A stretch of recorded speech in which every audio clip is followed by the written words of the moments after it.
July 4th, 2023, Bear Creek Arsenal had a 243 win with a 20-inch barrel and a 1-in-8 twist rate, including the bulk carrier group on sale for, I believe, under $250. I'm highly suspicious of the BCA AR-10s, having had to go through two 22-250s and eventually returning it for cash. I inspected the bulk carrier group. I bore scoped the rifle, and the first thing I noticed was a gash on the crown.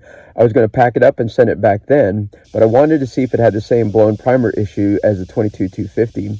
I scoped the rest of the rifle. It was dirty, as expected, but nothing else stood out. Ran a few wet and dry patches. Here's the barrel cleaned. Not only did the gash look worse, but you can tell that it was very poorly cut.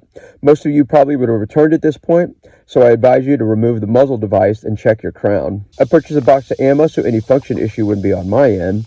When inspecting the ammo, there was definitely two different primers. After the first field test, this rifle failed to cycle and held about a 3-inch group, but the primers in the cases looked good, so instead of requesting my money back, I had them ship me an entire new upper. 1 week later, I received my second 243. It also had a nick on the crown, but not as substantial as the last one. This rifle also failed to cycle with a standard AR-10 buffer and spring, so I swapped out to an AR-15 spring, and it cycled just fine.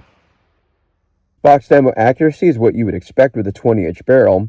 I was averaging 3,250 FPS with a Federal 80-grain jacketed soft point, 2,800 FPS with a Remington 100-grain core lock. Worked up some hand loads, and the 87-grain absolute hammer was running 3430 using Hodgdon Super Performance. I decided to give it a Desert Tan Urban Camo paint job, which would only require 2 layers, maintaining the original black stock color.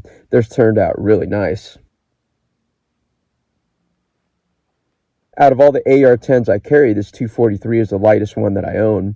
This comes from a guy who regularly hunts with a 20-pound shooting system. For the first hunt of 2024, I decided to hunt with a 243. This pipeline stretched out to just over 200 yards. I'd be hunting with 87-grain absolute hammers.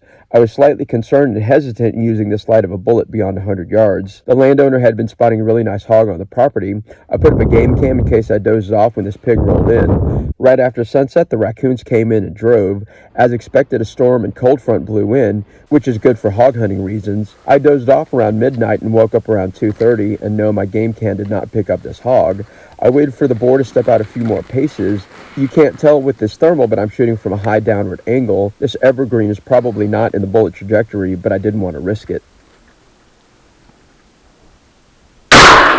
And just like that, there goes my concern using a light bullet on a big hog. At a distance of 131 yards, this hog dropped like a sack of bricks. Unfortunately, the audio didn't pick up the thwap of the bullet impact. This is how you start the year off. Dear Lord, this thing is massive. Oh my gosh. I've shot hundreds, if not 1,000 hogs in my lifetime.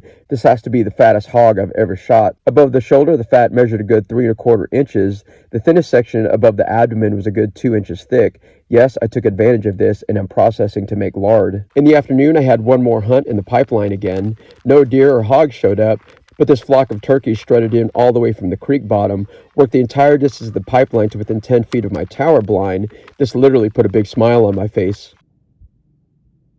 Big thanks to Brian for inviting me out to this hunt. I did not necropsy this hog since it was a CNS shot. Even though it was a thick, fat hog, it probably didn't go over 300 pounds. I've got a lot planned for 2024, so stay tuned for my next adventure.